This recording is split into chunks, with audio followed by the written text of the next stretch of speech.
Mesdames, Messieurs, bonsoir. Bienvenue sur cette émission de la pensée de l'écrivain, une nouvelle émission que produit désormais Bengocamp 21 TV.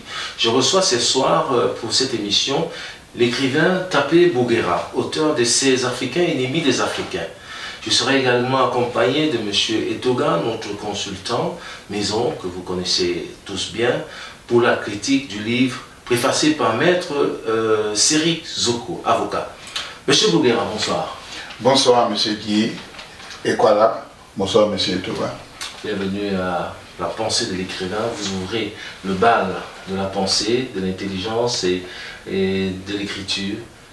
Merci pour l'invitation. C'est un honneur d'être la première personne à inaugurer cette chaîne que j'encourage déjà les auditeurs et auditrices à regarder parce qu'elle fait la part belle aux personnes, notamment aux Africains, et c'est pas parce que je suis là, mais je pense qu'il faut l'encourager. Merci. Quelle est la pensée première que vous avez eue pour la rédaction de ce livre, Les Africains ennemis des Africains? Bien, merci. Il faut dire que lorsque on regarde la situation de l'Afrique actuelle, parce que je suis en même temps le président du mouvement pour la renaissance de l'Afrique, le MORAF, et en 2000, nous avions écrit les tests du MORAF. Ce qu'on avait constaté, c'est qu'effectivement, il y avait une dynamique d'ensemble pour empêcher l'Afrique vers le développement. Nous ne sommes pas ceux, notamment comme Axel Kabou qui dit ici l'Afrique refusait le développement. Nous avons essayé de voir, toute modestie mise à part, de voir un peu quels sont les éléments qui empêchaient effectivement ce qu'on appelle le développement. Voilà un peu l'idée qui nous a habité. À côté de ça, nous avons le fait que l'Afrique étant le berceau de l'humanité, comment se fait-il qu'à un moment donné de notre histoire, nous nous retrouvons à la queue, en quelque sorte, voilà, dans ce qu'on appelle le développement actuel. Voilà, donc ce sont ces idées qui nous ont mené à réfléchir sur ces différents éléments et nos petites recherches nous ont conduit à la production de cette œuvre. Dans votre ouvrage, vous vous appuyez sur un élément clé, la politique du troisième monde. De quoi s'agit-il exactement? Oui, la politique du troisième monde, c'est le professeur Nicolas Bou qui en a parlé dans son livre « Le franc CFA et l'euro contre l'Afrique ». En fait, il s'agit des Africains qu'on utilise pour empêcher ou on peut inhiber toute action d'envergure qui a pour objectif de sortir l'Afrique de cette situation. Et donc, ils sont beaucoup, et à chaque moment de l'histoire de l'évolution de l'Afrique, ce que, bon, en France, on appelle souvent les collabos, mais pas la même envergure, d'autant plus que ceux-là, ils sont dans la même sphère. Mais ici, il y a un élément qui est un peu l'élément, je pourrais appeler le racisme, qui est que dans la conception des autres, ceux qu'ils vont choisir, ils les choisissent comme étant leurs sous-hommes, mais en leur donnant l'impression d'être au même niveau qu'eux. Donc ce sont ces hommes-là qu'on utilise, on leur donne l'impression qu'ils fassent partie de la cour, mais en réalité ce qu'on appelle souvent les nègres de maison, parce que lorsqu'il y a eu la déportation et les razzias des Africains, il y avait deux sortes de nègres, ce qu'on appelle les nègres de maison, ceux qui étaient près du maître, et vous avez les nègres des plantations, qui eux voulaient véritablement tout casser. Mais ceux qui étaient près du maître, qui voyaient, et donc donnaient, pour eux, ils étaient comme le maître. Lorsque le maître est malade, il pleure, alors que l'autre, il veut même que le maître meure. Vous voyez donc la différence de pensée, parce que l'autre, sans le maître, il n'est rien. Or l'autre, c'est la mort du maître qui va le libérer. Vous voyez, donc c'est ce genre de personnes qu'on appelle les troisième hommes qui, véritablement, n'ont pas connaissance de la culture africaine, ne savent pas que notre paradigme est un paradigme de vitalité, surtout par exemple sur le plan de la spiritualité, ne savent pas que nous avons un paradigme qui est différent de ce que nous voyons aujourd'hui, c'est-à-dire le paradigme de destruction, de chaos, etc. Parce que si vous posez la question à un Européen, est-ce qu'on peut parler de votre histoire? On a fait la guerre ici, on a fait la guerre ici, on a fait la guerre ici. Vous demandez encore, vous posez une deuxième question aux Européens, est-ce que vous avez un livre de sagesse sur l'Europe? Ça n'existe pas. Peut-être qu'ils vont parler de la Bible, mais la Bible, elle vient des judéo-chrétiennes, donc c'est même pas de... Vous voyez tous ces différents éléments. D'accord. Vous parlez dans votre livre d'un chaos économique contre l'Afrique et l'Amérique latine. Je cite, faire du tiers-monde un nouveau bastion du capitalisme triomphant.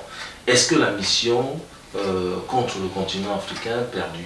Oui, la mission perdue d'autant plus que vous voyez déjà, vous avez, à l'heure où je vous parle, à ce moment bien précis, vous avez encore 14 États africains qui sont sous le joug d'une monnaie néocoloniale qu'on appelle le franc CFA. Je rappelle à toute fin utile que de 1940 à 1941, lorsque les Allemands ont vaincu la France, c'est pas l'occupation, donc ils ont été vaincus, les Allemands ont utilisé des superfuges pour installer une monnaie qu'on appelle une monnaie nazie. C'est comme ça les Français même la désignent. C'était une monnaie qui n'avait cours qu'en France et en dehors de la France, elle n'avait rien à voir. Donc ce sont des billets, des feuilles que les gens ont imprimées et qui servaient à exploiter et les ressources de la France sans que l'Allemagne ait à faire un effort. C'est le même schéma que De Gaulle, que nous avons, que l'Afrique a aidé.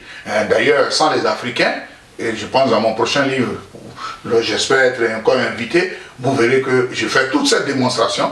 Sans les Africains, M. De Gaulle n'était rien, mais nous l'aidons à libérer son pays. Et en retour, il nous impose cette monnaie, et cette monnaie est là aujourd'hui.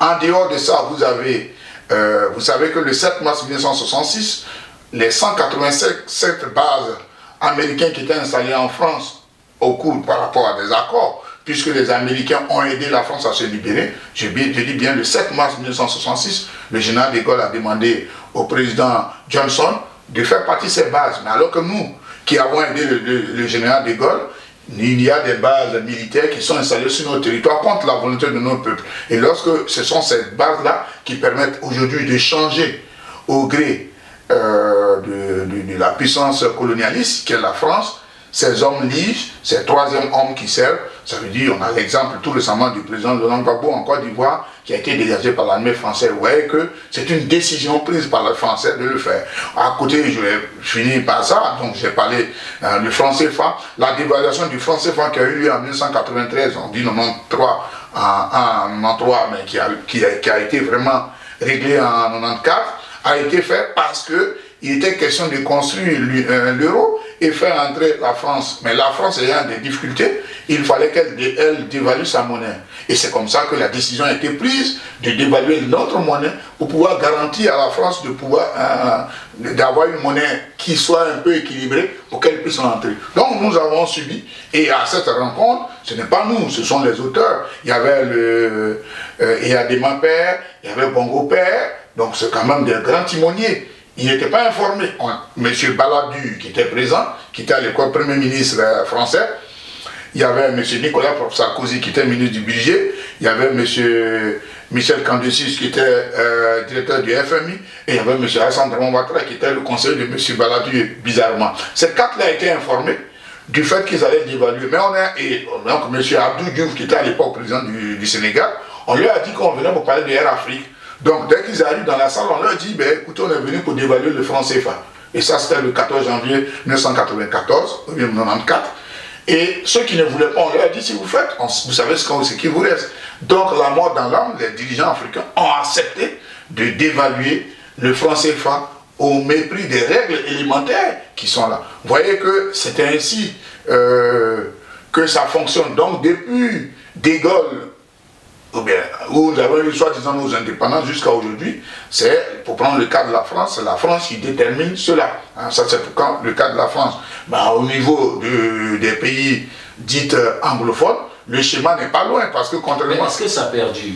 Mais ça a perdu. C'est-à-dire qu'il y a, comme disait Premier Bidjan, au niveau par exemple de la monnaie, par exemple, vous savez que quand les États-Unis ou le système anglo-saxon décident, vous avez le Ghana et le Nigeria qui suivent. Vous voyez donc, et quand il y a une décision à prendre que la France veut, il a son corps de dirigeants qui doivent signer la même chose. Il y a l'exemple le plus criant, c'est celui qui s'est passé avec la situation au Mali. La situation au Mali, les pays africains ont fait des embargos contre le Mali pour le compte ce qu'on appelle les guerres par proxy, c'est-à-dire que pour guerre par procuration, la France a décidé qu'eux, ils doivent décider de faire des guerres. Pendant ce temps, Air France faisait la navette Bamako-Paris, mais les avions sénégalais, les avions ivoiriens ne peuvent pas aller à Bamako, parce que l'ordre a été donné, et donc c'est ça, ce sont ces genres de personnes. C'est-à-dire que nous sillons nous-mêmes la branche sur laquelle nous sommes assis, effectivement, c'est un élément réel qui est perdu. Le 19 décembre 2019, il y a eu le soi-disant changement de monnaie. On est passé du franc CFA à l'éco. M. Macron est venu en Côte d'Ivoire, lui et M. Ouattara ont décidé de manière unilatérale, sans voir les députés des différents pays pour changer le franc CFA. Alors je vous parle, le franc CFA continue, alors le connaît pas. Mais en réalité, c'était quoi? C'était véritablement pour empêcher la monnaie qui est l'éco, décidée depuis 1984 à Conakry et qui devait être au service des Africains. Vous voyez que les exemples sont légion. Si on veut continuer, on ne va pas s'en sortir. Le fils de moi je finis par ça, le fils d'Ebi, lorsque M. Déby a été tué, c'est M. Macron, le seul chef d'État, qui est allé là-bas pour adouber quelqu'un qui n'avait pas une légitimité, encore moins une légalité. Alors que le même Macron se bat pour qu'au Mali, on puisse dégager soit ce qu'ils appellent les putschistes. Mais il va adouber notre putschiste parce que là-bas, ce sont les intérêts, la France a un des bases. Ouais. Donc c'est ça la triste réalité malheureusement. Mais dans votre ouvrage, vous dénoncez également la démarche de David Bourdeau pour les plans d'ajustement structurel qui est une arme contre l'Afrique. Est-ce que le mécanisme peut être adapté par rapport au plan d'action de Lagos ou encore sorti complètement du néocolonialisme? Oui, mais en fait, les plans d'ajustement structurel sont une réponse à la volonté des Africains de produire quelque chose de manière endogène. Donc le plan de Lagos n'est pas né ex nihilo, c'est une réflexion des Africains à la suite d'une réflexion longuement mûrie qui est que ça fait 10 ans, c'était vers la fin des années 70, ça fait 10 ans pratiquement, en temps vers une vingtaine d'années, que nous sommes indépendants et on se rend compte en réalité, nous sommes dans les difficultés. Donc c'est comme ça on a réuni un certain nombre d'experts, des économistes, etc., africains, et on a réfléchi pour mettre sur pied un plan qui serait un plan propre à nous. Mais qu'est-ce qui s'est passé? Quand les Européens ont vu que les Africains... Voilà, donc M. Berg, qui est un économiste américain, a été chargé de la Banque mondiale, a été chargé de proposer un plan parallèle au plan de Lagos. Et c'est comme ça la notion, on est passé du tiers-monde aux pays en voie de développement. Vous voyez, donc en réalité, les plans d'ajustement structurel, c'est un plan pour empêcher l'Afrique d'évoluer. Donc on ne peut pas dire qu'on va les améliorer, non. Quelque chose qui est contre toi. Si tu dis quelle amélioration tu vas apporter, à part te détruire. Donc les plans d'ajustement structurel, il faut les rejeter. Et la seule personne qui a appliqué les plans d'ajustement, enfin le plan de Lagos, c'est le président Thomas Sankara. D'ailleurs, il n'a été président que pendant 4 ans. Et aujourd'hui, tout le monde est unanime pour dire qu'il y a eu une dynamique avec son intelligence, certes, mais en appliquant les plans de Lagos, il a permis au Burkina Faso de vaincre un certain nombre d'éléments, notamment la question de la faim. Parce qu'en réalité, on a créé un système dans lequel nous sommes. On nous dit que l'Afrique est un pays pauvre, l'Afrique a des problèmes de nourriture, etc. Ce sont des choses qui ont été créées. Donc, il faut dans un premier temps amener les Africains à ce qu'ils prennent conscience qu'en réalité, la première arme de développement, c'est dans les têtes d'abord. Et comment changer ce mécanisme-là? Mais changer ce mécanisme, c'est ce que nous au Morab, nous proposons avec la trilogie qui est informer pour former, enfin de transformer. Tant que les gens ne sont pas informés, et c'est pour ça que nous faisons souvent des révélations. C'est pas sur le plan, comme on appelle, religieux, mais la question des révélations, c'est d'informer les gens sur ce qui est. C'est-à-dire sur des mécanismes par lesquels on a bloqué le système d'évolution de l'Afrique. Et c'est fait à dessein. Par exemple, je rappelle à toute fin utile qu'aucun pays africain n'a accédé à l'indépendance sans devoir comme on appelle, à la métropole. Vous avez l'exemple, je peux donner 3 exemples, le pays comme la Belgique. Lorsque le Congo, Patrice Emery Lumumba arrive à la tête, le Congo devait à la Belgique. Comment comprendre? Vous avez l'exemple de la Guinée. Lorsque le 28 septembre 1958, la Guinée est autonome, dit non à cette communauté française, la Guinée devait 2 milliards de francs à l'époque. Et vous avez l'exemple tout récent de l'Afrique du Sud. Lorsque Nelson Mandela arrive au pouvoir, l'Afrique du Sud de Nelson Mandela avait une dette de 91 milliards de dollars qu'il devait. Ça veut dire qu'on a acheté des armes pour tuer ses propres frères et lorsqu'il arrive au pouvoir, il doit payer cette dette. Vous voyez, les armes sont légion. Aucun pays. Donc ça veut dire que c'est un mécanisme qui est rodé. Et donc en donnant les informations aux gens, les gens ont comment on appelle, la vision selon laquelle voilà le chemin qu'on pourrait suivre. Nous ne prétendons pas que nous avons la science infuse. Par exemple, je voulais ouvrir cette lucarne, c'est que la question, par exemple, de soi-disant la dette. Vous avez des associations, bien évidemment, qui sont gentilles, qui parlent de l'annulation de la dette. Nous, au Moraf, nous disons qu'il ne faut pas annuler. Je pense que ça va surprendre les gens. Oui, nous demandons d'abord un audit. C'est très important. Parce qu'il faut qu'on sache qui doit à qui, qu'est-ce que nous n'avons payé, et puis combien nous devons. Tant qu'on ne fait pas d'audit, on aura l'impression qu'on est dans une situation d'aumône. Nous, au Moraf, nous sommes contre l'annulation d'une quelconque dette du tiers-monde. Il faut qu'on fasse l'audit pour voir ce qui s'est passé, qui a fait quoi, qui a pris quoi, et ainsi de suite. Parce que quand on parle par exemple de Mobutu, qui a recueilli l'argent des Congolais, mais son argent est où? Mais votre ouvrage est marqué par des faits historiques. Vous avez été marqué par une date, Washington, entre le 1er et le 22 juillet 1944. Pourquoi cette date? Oui, parce que il faut savoir que les Européens, je vais choquer, mais les Européens qui n'ont pas de civilisation, c'est pas moi qui le dis, c'est eux-mêmes pratiquement, puisque la civilisation est basée sur 3 éléments, c'est-à-dire la religion judéo-chrétienne, la civilisation helléliste et l'Empire romain, ne font rien au hasard, c'est-à-dire ils créent des structures en fonction de leur époque. Rappelez-vous, depuis 2002, ils ont créé la CPI, la Cour pénale internationale, comme si c'était à partir de là que les droits de l'homme ont été bafoués. Il y a eu plusieurs guerres. Donc ils vont créer, à un moment donné, dans cette période-là, ce qu'on appelle les institutions de Bretton Woods. Ça va être créé comment? En fait, on sommes en pleine guerre, en 1941, et le président des États-Unis va appeler le premier ministre Winston Churchill, qui vont se retrouver aux États-Unis pour commencer à parler de l'après-guerre. On est en 1941. Vous voyez? Donc, pourquoi? Parce qu'en réalité, avant cette guerre déjà, l'Angleterre, qui était la première puissance entre griffes mondiale au niveau des Occidentaux, avait perdu déjà sa berbe. Donc elle avait été remplacée après cette guerre pratiquement par les États-Unis, mais ils étaient à armes égales. Donc en disant à Churchill d'aller aux États-Unis pour aller rencontrer le président Roosevelt, en réalité, qu'est-ce qui se passe? C'est que c'est une passation de pouvoir. Et en ce moment-là, donc la création des institutions. Et les Anglais envoient le plus grand à l'époque économique occidentale, qui était John Keynes. Mais John Keynes, qui part dans les négociations, se rend compte en réalité qu'on va construire quelque chose qui est en fait un système de prédation. John Keynes va abandonner.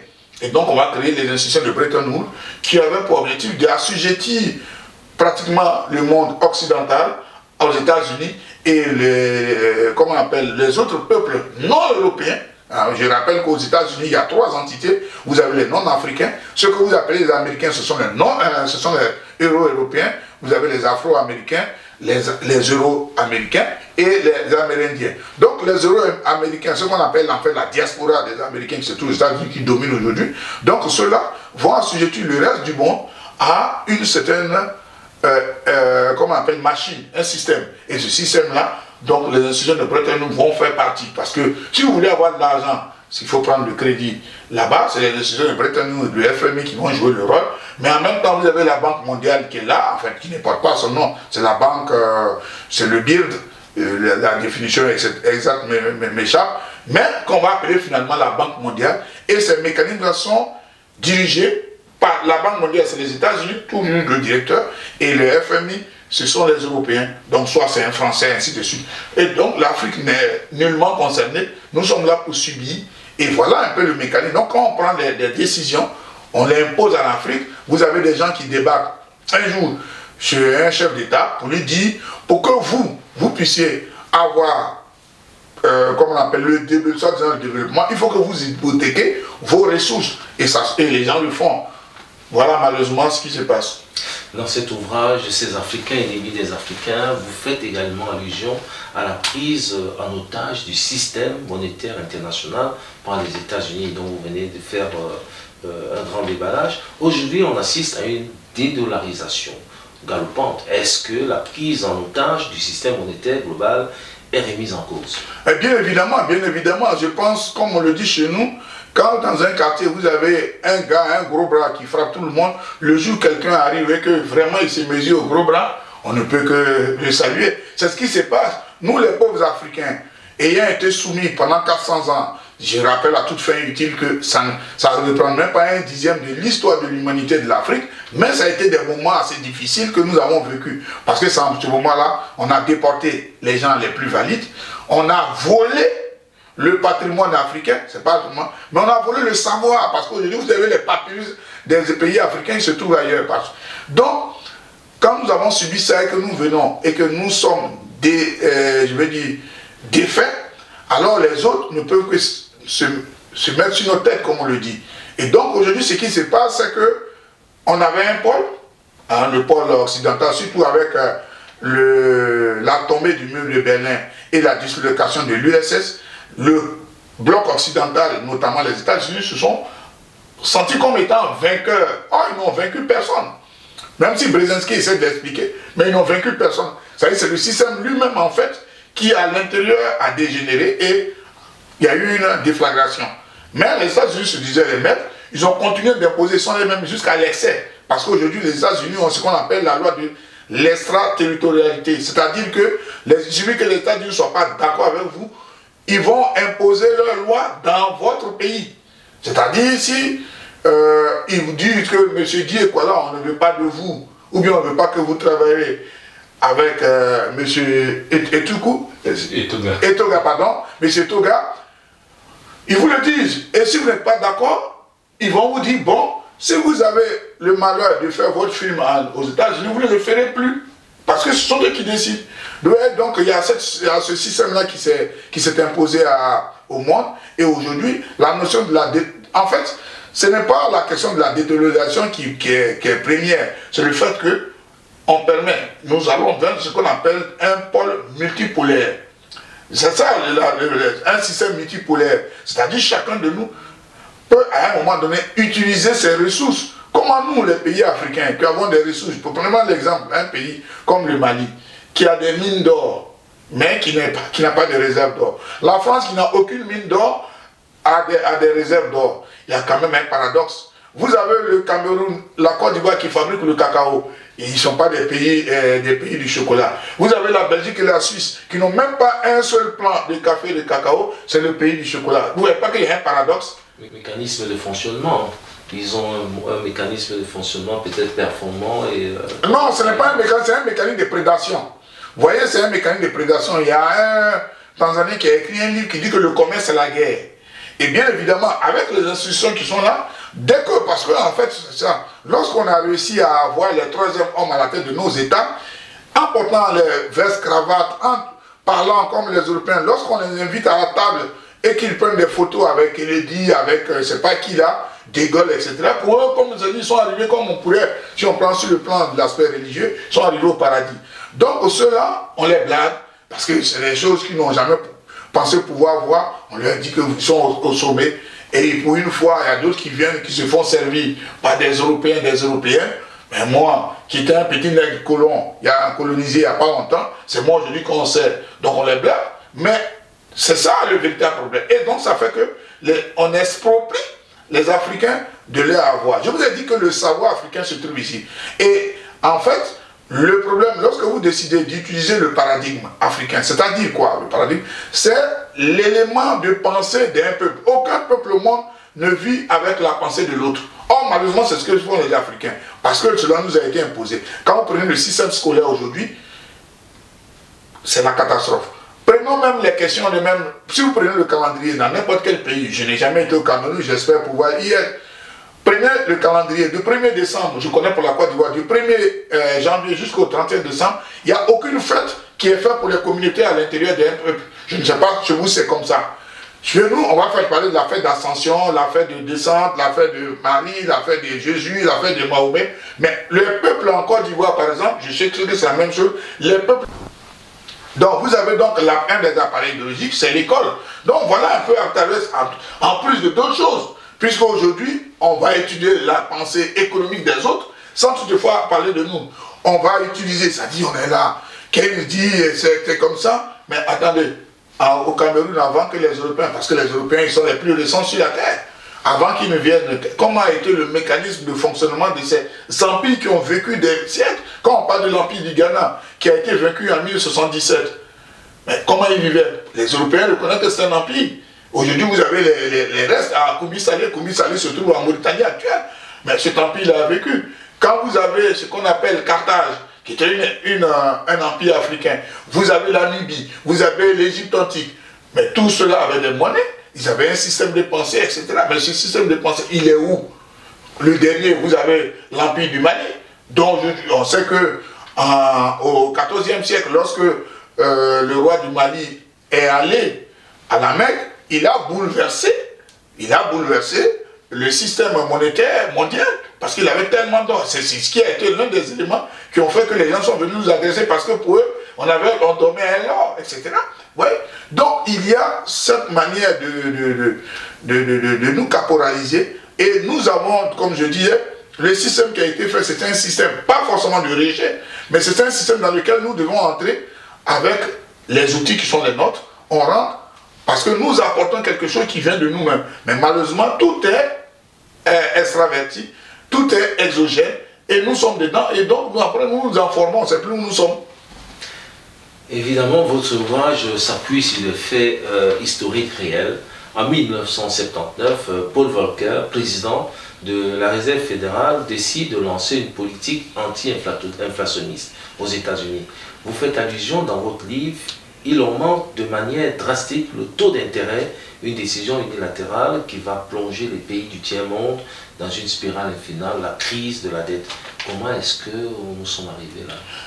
Bien évidemment, après la guerre, je vous ai expliqué, je ne vais pas revenir dessus, et que les pays africains accèdent à l'indépendance, de diverses manières, alors les maîtres, ceux qui sont restés collés aux maîtres, c'est-à-dire ce qu'on appelle les troisième hommes, c'est-à-dire ce qu'on appelle les esclaves de maison, on leur fait comprendre que pour être bien vu, il faut être dans le système. Donc on va venir au niveau de la Banque mondiale, etc. Et on va leur dire, on va vous aider à vous développer. Pourtant, il n'y a même pas 10 ans, ce sont les mêmes qui disaient qu'on ne pouvait pas être libre, etc. Mais on va dire qu'on va vous aider à vous développer. On va vous dire donc il faut intégrer le système international dans lequel l'Afrique n'y était pas, alors que c'est faux. C'est les Européens qui n'y étaient pas, c'est pas l'Afrique qui n'y était pas. Et on va commencer donc à donner des crédits. On va commencer, puisque après la guerre, il y a la destruction de l'Europe. L'Europe est totalement détruite. Totalement détruite. Il n'y a plus rien. On va faire venir non seulement les hommes d'Afrique, l'Afrique du Nord, l'Afrique au sud du Sahara, etc. Et en ce moment bien précis, quand il y a ces indépendances-là, sur certains, donc les dirigeants qui sont là, on va leur donner la possibilité d'avoir des crédits. Et comme on leur donne des crédits, et souvent même des crédits avec des taux d'intérêt très bas, on va leur dire, ben écoutez, quand vous payez, on dit non, vous avez encore le temps. Puisqu'à un moment donné, au niveau de l'Europe, quand ça commençait à aller, après les années 50, puisque avant ça, c'était un peu difficile en Europe, on va commencer à faire des crédits. Et donc, les crédits étant, va survenir donc la crise de 1973, ça y est, la crise du pétrole. En ce moment bien précis, le président américain va détacher le dollar de l'or. Parce qu'à l'époque, qu'est-ce qu'il fallait? Quand en 1945 c'est créé, on va lier l'or au dollar. Donc, pour pouvoir acheter des matières, il vous faut des dollars. Comme les pays n'avaient rien, mais comme ils avaient des pays comme africains qu'ils pouvaient exploiter, donc on pouvait prendre l'or des Africains pour aller acheter des dollars chez les Américains et puis développer le pays. Mais quand nous devenons un peu indépendants, ça commence à être difficile. Et puis, lorsque la crise du pétrole, le problème se pose. Il faut véritablement, parce que les Américains, à un moment donné, comme ils étaient sûrs que tout le monde allait venir chercher de l'or, enfin, allait venir chercher, arrivé un moment, ils ont commencé à faire des crédits qui étaient en déphasage avec la quantité d'or qu'ils avaient. Donc c'est comme ça, ils vont se donc c'est comme ça, ils vont donc détacher l'or du dollar. Malheureusement, par la suite, avec la crise de 1973, ça va se poser le vrai problème. Et il faut, comme aujourd'hui les États-Unis l'ont fait. Aujourd'hui, on ne le sent pas réellement parce que nous sommes dans un système, un contexte difficile, qui est un concept global, c'est ça. Mais c'est la même chose qui s'est passée dans les années 1973, en 1973, pour me dire, pour que tout le monde comprenne, c'est que les États-Unis ayant une difficulté, question pour générer le système d'inflation, étaient obligés de remonter le taux d'intérêt. Mais en remontant le taux d'intérêt, ils le font de facto, ce qui veut dire que c'est une chaîne. Donc les dettes vont s'augmenter. Et donc, si vous aviez, pour prendre un exemple, vous avez 100, enfin, on va supposer $100 comme dette, à partir du moment où on augmente, c'est multiplié par exemple 2 fois 2 points, ça veut dire que vous avez $200 à payer. Et en fait, en réalité, le temps, au lieu d'augmenter aussi le temps, puisque si vous devez payer ça $100 dans un an, et que ça devient $200, mais toujours encore dans un an, vous voyez que ça pose un véritable problème. Donc alors vous avez des structures comme les institutions de Bretton Woods qui vont être là, par lesquelles les gens vont dire, qu'on appelle les clubs de Paris, et après les clubs de Londres, surtout le club de Paris qui est un club privé, va dire, mais écoutez, pour prendre votre argent, pour récupérer, nous on vous suggère d'aller à la Banque mondiale et au FMI pour récupérer, pour avoir des crédits, vous devez rembourser à vos créanciers, et puis nous, on les quitte. Mais quand vous allez dans ces institutions-là, ils vont vous dire, mais de l'argent qu'on a, soi-disant, c'est pour les autres. Donc voilà le taux. Ouais. Donc ce qui fait que finalement, les pays africains sont arrivés, enfin, le peu d'argent, enfin, le peu de crédit, parce qu'il faut aussi relativiser. En réalité, comme le système est, c'est un système qui a été vraiment bien mené. Pourquoi je le dis? Parce que quand vous prenez les 47 pays de l'Afrique subsaharienne, par exemple, ça y est de la Mauritanie jusqu'à l'Afrique du Sud, leur dette réunie, je prends le cas en 2015, était de 400 milliards de dollars, 400. Alors que la Belgique, la petite Belgique dans laquelle, était de 637 000 milliards. Vous voyez? Donc 400 et 600. Vous comprenez que ça dit que pratiquement la Belgique a une fois presque demi de dette que 47 États qui ont des sous-sols. Mais pourtant, comme le système a été bien organisé, bien huilé, les pays africains, parce qu'ils ont besoin de liquidités comme ils le disent, alors on va utiliser ce mécanisme-là pour s'approprier les matières premières. Donc le système qui va se... Vous allez voir que finalement, les matières premières des pays africains, dans les années 90, dans les années 90, on va voir, cela va apparaître, ces hommes-là, venus du FMI, de la Banque mondiale, qui vont s'imposer à la tête de nos différents États, parce qu'ils étaient dans la combine qui a été orchestrée, qui est de... Puisqu'il n'y avait plus le tuteur anti-griffe, ça veut dire qu'il n'y avait plus l'URSS. Parce que l'URSS, à un moment donné, empêchait ça sur le plan idéologique. Ça veut dire, si vous nous embêtez, excusez-moi l'expression, on peut aller chez l'URSS. Donc maintenant, il n'y a plus l'URSS. L'URSS n'existe plus. Alors on peut aller à fond du système, vraiment exproprié. Et vous avez vu que la plupart des quelques entreprises que nous avions en Afrique à l'époque, on peut, à tort ou à raison, juger un peu nos chefs d'État, nos anciens, ce qu'on appelle les pères d'indépendance, mais quelques-uns quand même avaient réussi à créer des systèmes, des petites unités de production. Mais lorsqu'en 1990 arrive le système, toutes ces unités de production sont privatisées. On a l'eau, l'électricité, tout ça c'est privatisé. Je ne connais pas le cas du Cameroun, mais en Côte d'Ivoire on a privatisé l'eau, l'électricité, tout ce qui est à toutes les usines ont été privatisées, donnant l'impression que c'était ça qui allait permettre à ce qui est le développement. En réalité, on a continué de rendre le système performant et on n'a pas remis en cause la décision qui a été prise par M. Volcker. On a au contraire considéré ce système comme étant normal. Mais Volcker l'a pris par rapport à son pays, donc qui était soumis à un système d'inflation. Mais pourquoi est-ce que cela doit avoir un impact par l'effet domino sur les pays africains? On n'a pas réglé ça, on a plutôt compris que nous étions trop endettés et il fallait créer des systèmes pour nous étrangler. C'est ce qui malheureusement a été fait. C'est un ouvrage complet, historiquement complet. Vous pointez du doigt certains dirigeants africains, notamment le président Alassane Dramane Ouattara, que vous considérez comme la personne de la politique du troisième homme, également des plans d'ajustement structurel. Pour vous, est-il ennemi des Africains? Oui, vous savez, quand en France on parle de Pétain, de Laval, j'espère que je dis son nom bien, le monsieur Laval, les Français le considèrent comme dangereux. Quand nous prenons ici le roi de Belgique, je pense, si ma mémoire, je pense celui qui était là pendant la guerre. Le Paul II ou... Non, pas le Paul II, je pense le soldat le Paul III, etc., qui était là après la guerre, qui a été remplacé par son petit frère qui avait 18 ans, par Baudouin. Et pourquoi a-t-on remplacé ce roi-là qui était là? Parce qu'on dit qu'il a collaboré avec Hitler. Parce que lui, le gouvernement belge a fui, était à Londres, et lui il est resté. Parce que lui vous dit, non, Je suis le souverain. Si je fuis pour laisser la population, c'est sa raison. Je ne cherche pas à discuter. Mais quand, après la guerre, il a même été pris par les Anglais, par les Allemands nazis, on l'a mis en prison, après il a été libéré, le peuple belge a soulevé qu'il a collaboré avec les nazis.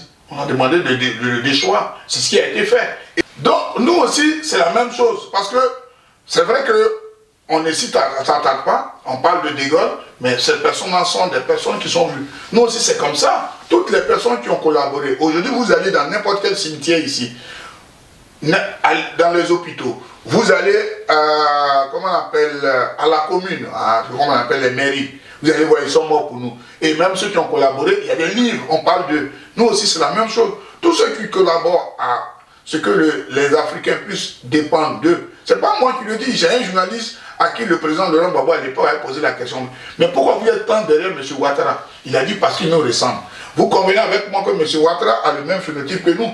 Mais si les Européens disent qu'il les ressemble, ça veut dire qu'il y a leur mentalité.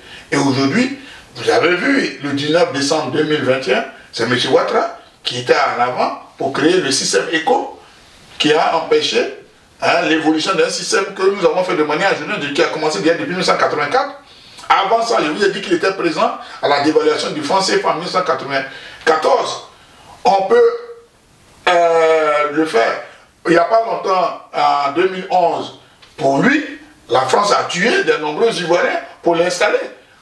Imaginons, est-ce que vous connaissez quelqu'un pour lequel les Européens sont venus bombarder un pays et puis l'installer? Je ne sais pas si vous en connaissez beaucoup. Je sais que Léon Ba a été ramené au pouvoir, certes, un jour, il y a David Dacko, mais ça c'était un coup d'État. Étant donné que l'Afrique étant ce continent qui est riche, en normes, en ressources humaines et autres, tout ça, etc. Donc, qu'est-ce qui s'est passé? Les gens veulent s'approprier, parce qu'aujourd'hui on se rend compte qu'avec l'opération spéciale de la Russie, que d'une part vous avez la Russie qui est le grenier du monde, et vous avez la Chine qui est l'usine du monde.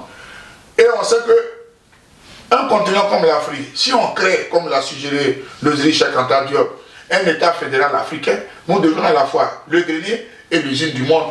Vous mangez une tomate, vous laissez tomber, au bout de 2-3 jours, vous allez voir des pousses, et ça va naître. Ici, vous faites tomber une mangue, même pendant 10 mois, c'est pas sûr que quelque chose va pousser. Comprenez? Donc, nous avons des terres arables, et aujourd'hui, il est question, parce que je rappelle que l'Afrique a déjà cédé aux multinationales l'équivalent de l'espace de la France en Afrique. Donc M. Ouattara, il a pris une décision qui est que le gouvernement doit statuer sur cette loi-là, qui ne doit pas passer à l'Assemblée nationale par son objectif. Il parle des terres qui sont vides, vacantes. Comment peut-on dire que M. Ouattara arrive au pouvoir et que les terres en Côte d'Ivoire sont vacantes? Que les terres qui sont vacantes, l'État s'en approprie. Mais pour faire quoi? Pour les céder aux multinationales. Et quand les multinationales arrivent, c'est pourquoi? Ce n'est pas pour nourrir. Et petit à petit, comme ils ont les moyens dans le système capitaliste, ils vont faire quoi? Vous allez voir que les populations, on va les exproprier, puisque le gars a une grande plantation. Ce qu'il vend, même si ça pète, il s'en fout. Mais le petit paysan qui ne peut pas vendre, finalement, il va faire quoi? Il va laisser ça, il va vendre sa terre, il va se retrouver dans la capitale ou bien dans la ville.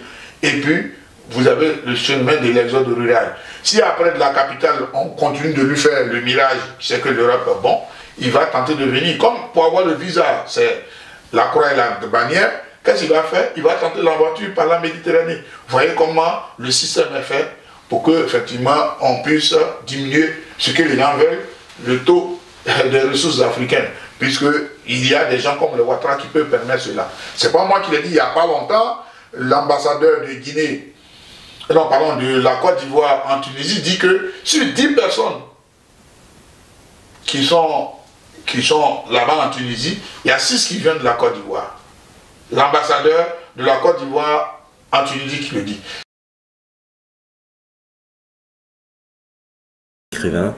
Nous vous donnons rendez-vous pour le prochain numéro. À très bientôt.